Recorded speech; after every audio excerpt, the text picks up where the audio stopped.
현실 도피가 아니라 현실에 너무 잘 적응해서 문제입니다. 임박한 종말을 거론하는 것은 잘못된 신앙이라는 분이 있었습니다. 베드로가 이런 사람들에 대해서 언급하기도 했지만 이것은 주님을 조롱하는 말이기도 합니다. 왜냐하면 임박한 종말은 주님께서 하신 말씀이기 때문입니다. 요한계시록에는 내가 속히 오리니가 4번을 반복하여 강조하셨습니다.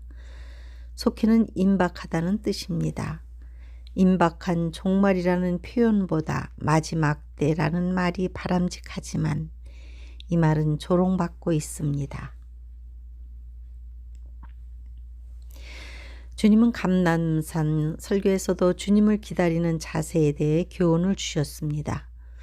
너희는 마치 그 주인이 혼인집에서 돌아와 문을 두드리면 곧 열어주려고 기다리는 사람과 같이 되라.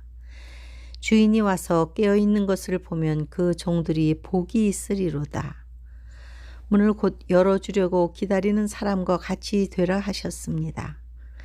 그러나 이렇게 말하는 사람들도 있을 것입니다. 지난 2000년 동안 오시지 않았으니 이 말씀은 모순 아닌가요?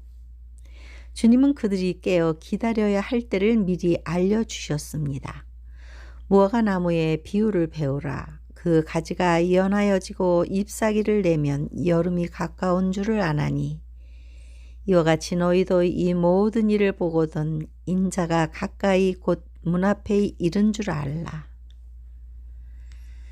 지난 2000년이 모두 임박한 때가 아니었습니다. 그러나 임박한 때가 되었다는 사실을 징조들을 통해서 알고 있습니다. 악한 종은 주인이 더디 오리라 생각하였고 미련한 처녀들은 그 기회를 놓치고 말았습니다. 사대교회는 깨어있지 못했고 라오디게아도 시대를 분간할 영적 시력이 없었습니다. 우리가 보기에도 정말 신실한 분들도 있지만 교회를 욕되게 하는 신자들도 많습니다. 빌라델비아 교회는 주님이 오실 때를 알고 슬기로운 처녀들처럼 신랑을 맞으러 나갔습니다. 바로 지금 주님을 기다리는 사람들이 빌라델비아 소속입니다. 어떤 사람들은 미련한 자나 슬기로운 자나 신자라면 모두가 올라갈 것이라고 하지만 주님은 그렇게 말씀하시지 않았습니다. 인내의 말씀을 지켰다는 것은 주님의 오시는 때가 지연되었다는 것을 암시합니다. 우리의 상황이 이와 같습니다. 많은 사람들이 그날이 지연될수록 뒤를 돌아보거나 물러설 것이고 이것은 끝까지 신실한 종들을 가려내는 방식입니다. 주님을 기다리고 그분을 갈망한다는 것은 종말의 신앙이지만 이것은 꼭 휴거를 목적으로만 시행되는 것은 아닙니다.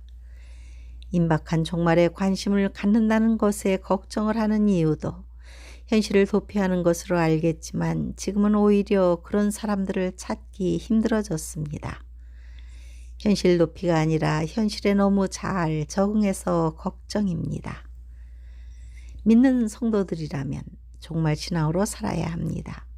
또한 그리스도의 신부로 준비된다는 것은 14만 4천 명처럼 흠이 없는 상태를 의미하기에 짧은 기간에 완성되지 않을 것입니다. 종말의 신앙은 신자들에게 경각심과 긴장감을 주어서 세상으로부터 자신들을 보존하는 데 큰 도움이 될 것입니다. 한신교회 이중표 목사님도 별세 신앙을 강조하셨는데 정말 신앙과 같은 말입니다. 사람의 본성은 잠시만 방심해도 매너리즘에 빠지고 세상으로 회귀하려는 관성을 가졌습니다. 그리스도인들에게 종말 신앙이 강조되어야 하는 이유는 기복적인 신앙으로 비인격화되고 말씀에 따라 살지 않고 세상의 방식대로 살기 때문입니다.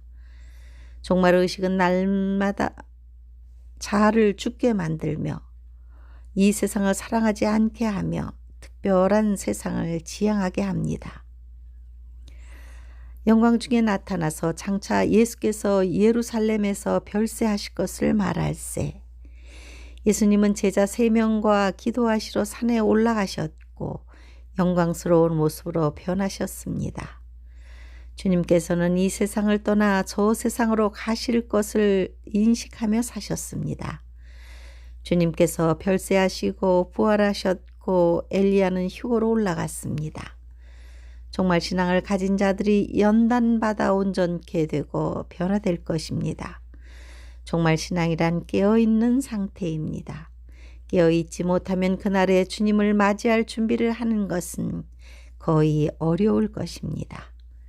시험을 앞둔 학생이 시험 기간에 공부에 집중하지 않는 것과 같습니다. 게으름을 피운 학생이 시험을 잘 볼 수 없습니다. 지금이 시험 기간인지 아닌지 구분해야 합니다. 베드로가 언급한 조롱하는 자들은 세상이 여전히 존재한다 논리로 조롱했습니다. 단 한 번의 기회이기 때문에 이런 말들이 가능하지만 우리는 주님의 약속에 순종하고 있습니다. 누가 뭐라고 해도 순종하는 자들은 복이 있습니다. 무슨 일이 일어나고 있는지 알아야 합니다. 그날을 누가 피할 수 있을까요? 전혀 다른 세상이 올 것인데 비참한 상황을 누가 감당할 수 있겠습니까? 그러나 순종한 자들에게 주님의 영광이 임할 것입니다. 거룩한 행렬을 따라 주님과 함께 성으로 들어갈 때 그들의 얼굴이 어떨지 상상해 보십시오. 우리만 해도 뒤돌아보면 오랜 기간 시험과 연단을 받으며 준비시키셨습니다. 그들은 자신들이 어떻게 살아왔는지 알고 있습니다.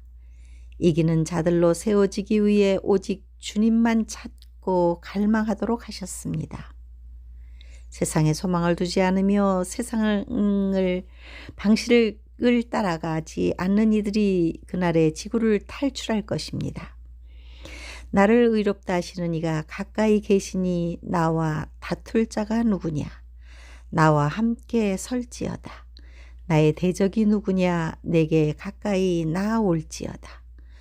보라, 주 여호와께서 나를 도우시리니 나를 정죄할 자 누구냐? 보라, 그들은 다 옷과 같이 헤어지며 좀이 그들을 먹으리라. 너희 중에 여호와를 경외하며 그의 종의 목소리를 청종하는 자가 누구냐? 그 앞에서 땅이 진동하며 하늘이 떨며 해와 달이 캄캄하며 별들이 빛을 거두도다. 여호와께서 그의 군대 앞에서 소리를 지르시고 그의 진영은 크고 그의 명령을 행하는 자는 강하니 여호와의 날이 크고 심히 두렵도다. 당할 자가 누구이랴. 그날의 강력한 이벤트는 매우 강력할 것입니다. 적절한 타이밍과 실행 계획을 이해하기 위해 의미 있는 조치를 취하십시오. 시대의 끝자락이 가까이 왔다면 어떤 전략이 있습니까? 멀게만 보였던 미래의 날짜는 어김없이 오늘이 되고 오늘이 지나면 과거가 됩니다. 주님의 날도 오늘이 되는 때가 올 것입니다.